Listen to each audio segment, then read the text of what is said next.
14 წელია რომ ვაკეთებთ ფოტო კონკურსს, რომელიც მე უკვე გადავიდა ფოტოკვირეულში, რაც გულისხმობს მრავალი საერთაშორისო გამოფენის და ასევე ადგილობრივი გამოფენის პროგრამაში ჩასმას. ძალიან ბევრი უცხოელი ფოტოგრაფი იღებს მონაწილეობას, რაც იმის დასტურია, რომ თვითონ კონკურსისადმი ნდობა, კონკურსისადმი დამოკიდებულება არის უკვე სტაბილურად მზარდი.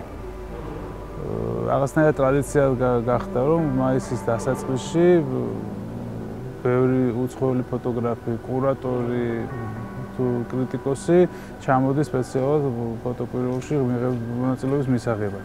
დარწმუნებულები ვართ, რომ კარგია იმ კუთხით, რომ საქართველოს გამოჩნდება როგორც ფოტოგრაფიის ერთ-ერთი ცენტრი რეგიონში, ყარდება კონტაქტები ქართულ და უცხოელ ფოტოგრაფებს შორის და შემდგომი მათი განვითარებისთვის ცხადია ეს ყველაფერი კარგია და მათ წაადგებათ ხოლმე.